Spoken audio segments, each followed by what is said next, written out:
Olá, bem-vindos a mais uma edição do programa Relações Internacionais em Pauta. É o programa do IPRE, Instituto de Pesquisa em Relações Internacionais da Fundação Alexandre de Gusmão.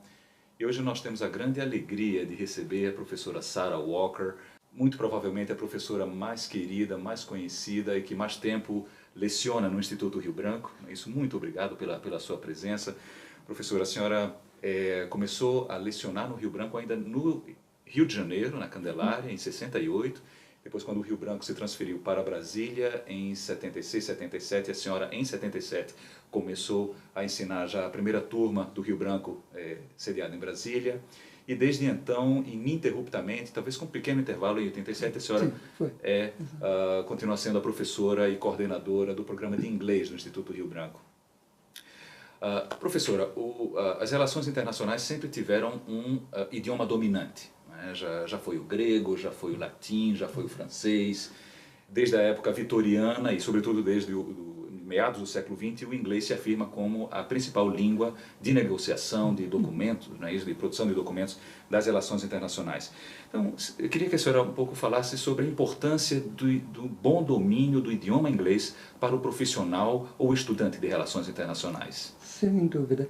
Bom, em primeiro lugar, há 350 milhões de pessoas que falam inglês como língua nativa, tem o mesmo número que falam como segunda língua e deve ter 1 bilhão que tem algum contato com inglês, como os nossos alunos da escola pública aqui no Brasil, que têm contato com inglês, apesar de não dominar bem a língua, né? Então, é uma língua bastante expandida pelo mundo, né? Espalhada pelo mundo. Pode ser que isso venha a mudar. No futuro pode ser espanhol, pode ser mandarim, mas o inglês tem a grande vantagem que eu acho que é uma língua fácil de aprender. Não tem muita gramática, tem muito vocabulário, sim, mas a gramática é tranquilo, né? Então não é difícil de dominar a língua inglesa. Mas, quer ou não, é a língua do capitalismo, né? Sim. E hoje em dia estamos no mundo capitalista, por enquanto, estamos no mundo capitalista, não sei quanto tempo vai durar. E então, eu acho que nós, por mais que a gente queira promover a língua portuguesa, eu acho que vai ser demorada conseguir uma boa posição para a língua portuguesa no mundo das relações internacionais, né? E aí a solução é o brasileiro aprender bem o inglês, né? A globalização, sim, não é? Sim, exato. Perfeito. Exatamente. Bom, a senhora, então, desde, portanto, 77, não é, professora ininterrupta do Rio Branco, então, vários dos grandes embaixadores, ex-chefes da casa, foram seus alunos, né? Eu queria um pouco ouvir como eram esses grandes nomes quando estudavam inglês. Bom, eu me lembro de alguns talentos mais musicais, literários. Literários, houve o ministro Felipe Fortuna, que é realmente espetacular nessa área. Me lembro do ex-diretor do IPRE, o José Humberto Brito, Claro. E do colega dele, o Paulo Estivalé Mesquita, que eu acho que é subsecretário atual. Exato. Em termos literários, me lembro que tinha um aluno boliviano que tinha uma cara perfeita de Inca.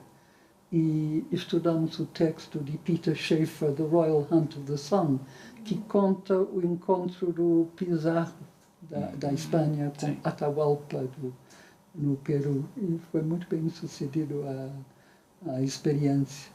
Me lembro muito de algumas pessoas super esforçadas, entre eles o nosso atual secretário-geral, o embaixador Sérgio Danese, que era aluno sensacional nesse sentido, do esforço que ele fazia.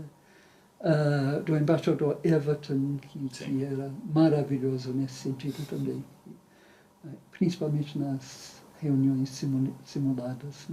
A primeira que ele fez, que nós fizemos no Instituto, foi com ele na chefia, entre os presidindo a sessão. Ele não foi o presidente da sessão, ele foi o secretário.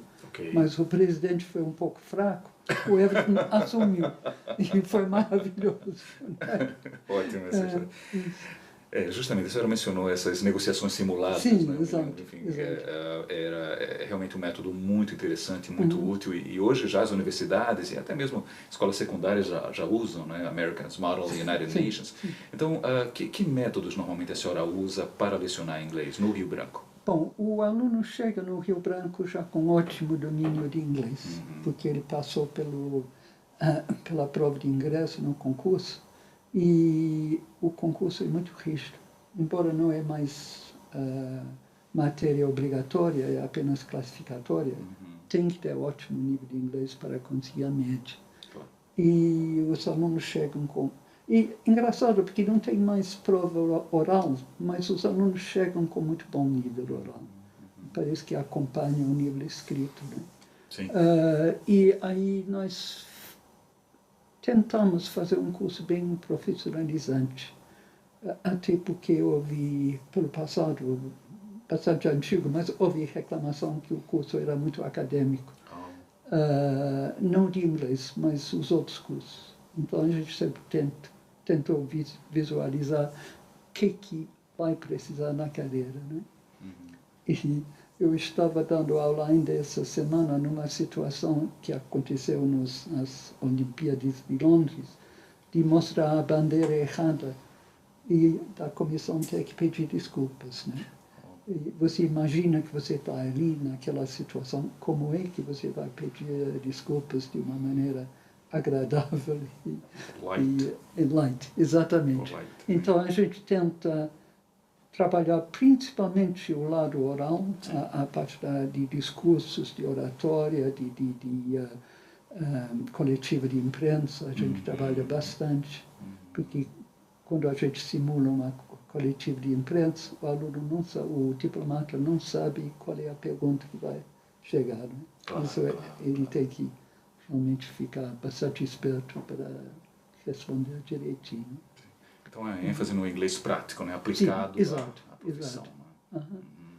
Nós temos uma coleção de material que a gente atualiza todos os anos, e tem uma parte de discurso, até de discursos famosos que são interessantes do ponto de vista cultural, né? Claro. Começa com o Gettysburg Address de Lincoln, e tem discurso de Franklin Roosevelt, The Only Thing We Have to Fear is Fear Itself, e outros de Churchill, e mais recentes, né? Kennedy.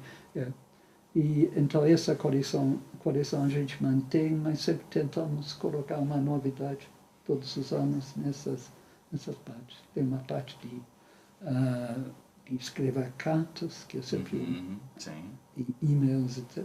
E-mails, claro. E tem documentos diversos diplomáticos, né?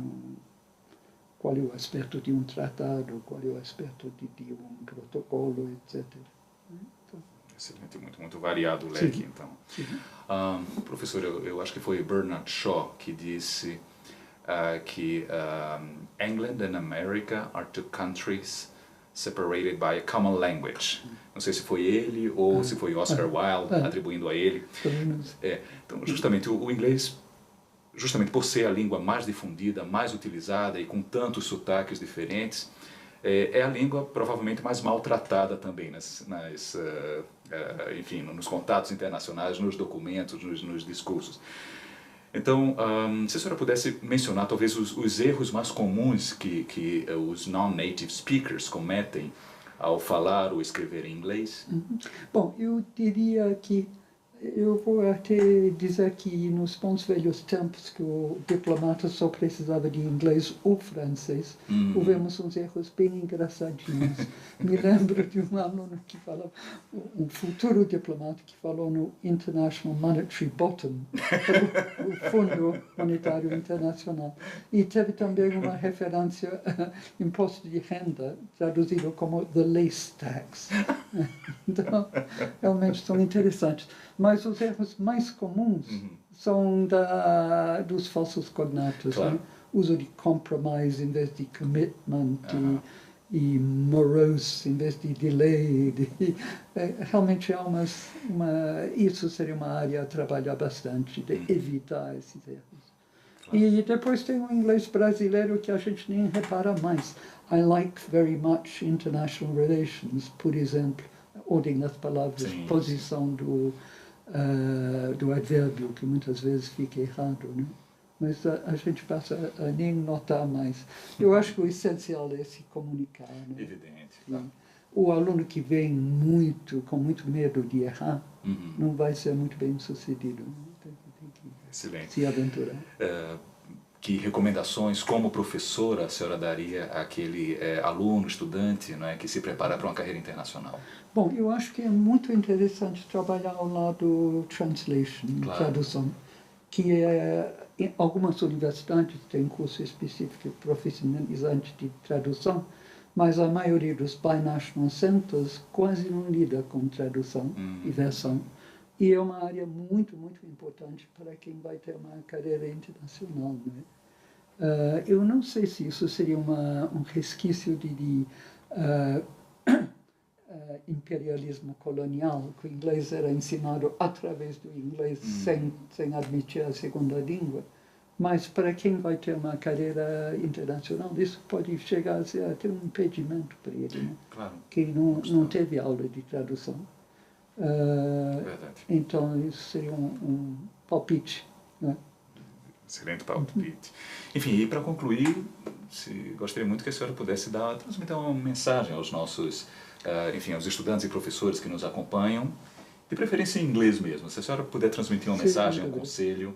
Bom, a minha mensagem vem de Einstein, e ele fala: Imagination is more important than knowledge. Eu acho isso bem interessante.